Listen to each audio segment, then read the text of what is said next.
Sharon, anene mopogore matin gi kake okil kendo osiepna James Mwamu nene. Mokwongo, National Police Service Commission Act of 2011 manokelo commission no wacho ni police ok bi kawo direction from ng'ata ng'ata. Ng'ata ng'ata ni oriwo nyaka ker. Omiyo Inspector General of Police bear gimiluongo ni command responsibility e lo obila te chakre man dala wa nyaka kucho Paponditi nyaka man Nairobi ka. Gimarach na en ni ker nyowuok oko owuoyo ka mirimo make ahinya. Yeni ker en wuon piny. Ker iwacho ni en ranyisi mar riwruok mar piny, symbol of national unity. Onego beni sama mirimo make ruok to kiko wuo gi jopiny. Ke jopiny gi gin ang'o kuome? Jopiny gi e jomomiye tich. Tich motiyo no tij jopiny.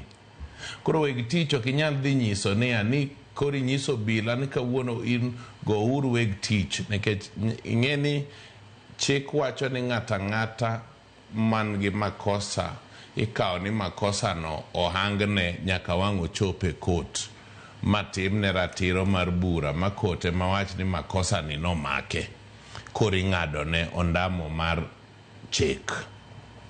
To kakoro wang' obila wuok ni ani wuon piny nyowacho ni go uru tie ji magina. Tielo ni nigi yore mopogore, nitiere fuonde tielo mang'eny ma pod inyalo goyo to ng'ato tho athoya kata osiptal midwa no chope ok ochope.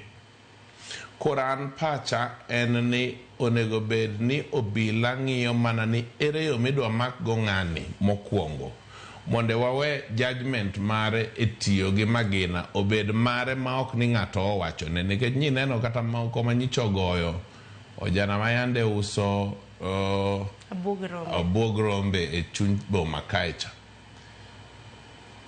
Jata tije e ministry iluongo ni Minister Murkomen nowacho na tiura tiya gi gigo nekech aban ka abro manyonu wakili.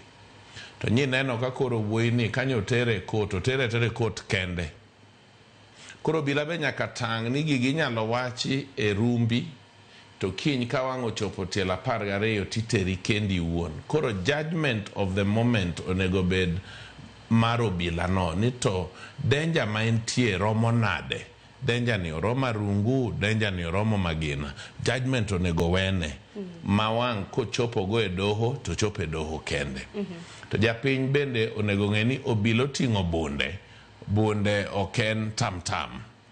Koro kiko rakre go obila man gi bunde.